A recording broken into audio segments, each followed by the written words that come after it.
What happens when a 23-year-old Gen Z becomes the only member of a multi-million-dollar company's social media team? Well, you will get marketing campaigns that build around UGC, customer-generated lore, and an owl that feels more like a chaotic best friend than a language app mascot.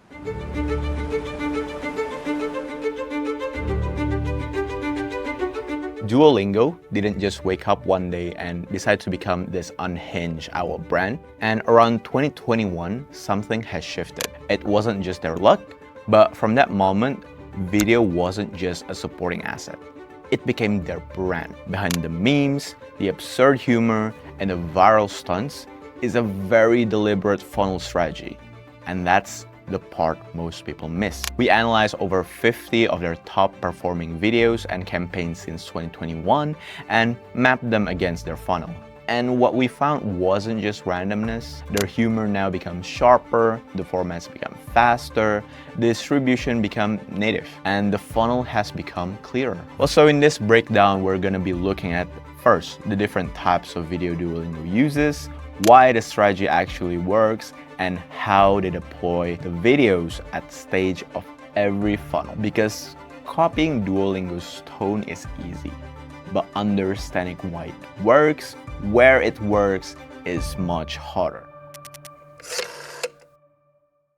Duolingo's transformation wasn't just tonal, it was structural. They moved from polished, feature-led marketing into social native, personality-driven content built for algorithmic platforms. And instead of positioning themselves purely as a language learning tool, they lean into Duo as a character, chaotic, self-aware, and culturally fluent. And we compare their top 50 videos with their earlier content, and the shift is clear. They have less corporate polish, they have more native platform behavior, they have faster hooks, higher experimentation, and the content became more relatable, more social first, and it's engineered for attention. Duolingo's content growth is what we call a 5+1 pillar. The content pillars are, first one is unhinged content, branded narrative, educational content, Duolingo English test, and cultural stunts and riding the wave. The plus one is Duo itself, their mascot that appears in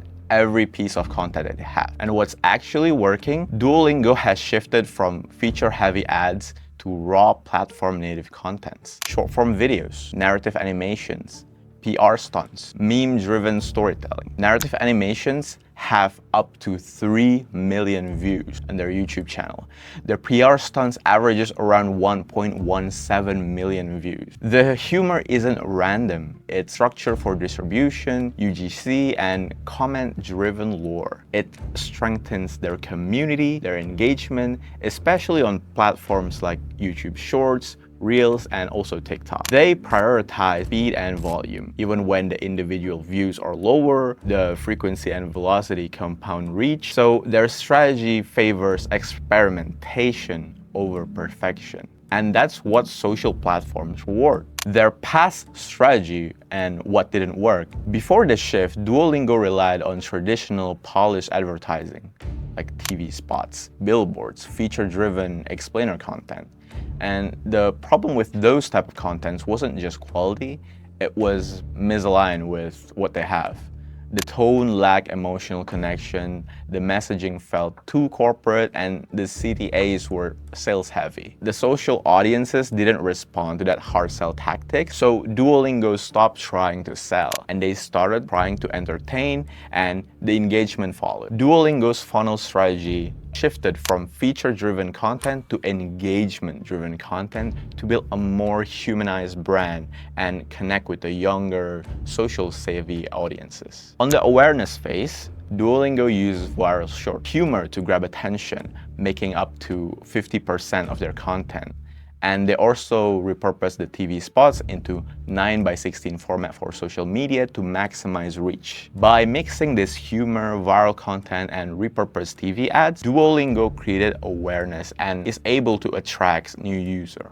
On the consideration part, in this stage, Duolingo uses narrative-driven content, which is 12%, and paid ads is around 8%, to engage users who already know about the brand. They build on success stories, explainer videos, and ads on platforms beyond YouTube. And based on our experience, we believe these paid ads are part of their middle of the funnel, and it's targeting users who have already shown interest. For conversion, Duolingo focuses on retention and upsell strategies. They're aiming to convert engaged users into paying customers. In 2025, this stage is expected to bring in 25% of their overall revenue, and the video above is a snippet from one of Duolingo's in-app ads for the Duolingo Max feature, showing how they promote premium offerings directly within the app. And why did the shift works? Well, Duolingo's authentic and humorous approach makes the brand relatable to younger, social-savvy audience. Their general response to their content is overwhelmingly positive,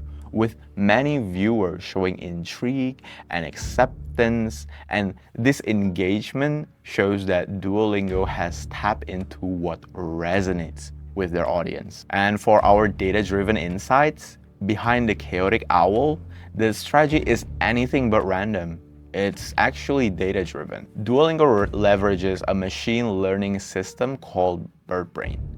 And this system that they have built isn't just watching, it predicts the exact moment a user is most likely to convert. And that deep behavioral insight powers their entire retention and upsell strategy. Their content is therefore isn't just creative, but it's also behaviorally timed. Which brings us to the creative framework that Duolingo has that makes everything just works. For the hook, they open with the absurd scroll-stopping visual. And basically their philosophy is that you have less than 10 seconds to grab attention. The entertainment isn't just the end goal. Narrative-driven product context is embedded inside the fun that they do. They blend learning with lore, and the call to action that they have is clear, but native to the platform. It doesn't feel like a hard sell, nothing feels forced. And everything from the data science to the absurdist humor is perfectly on brand.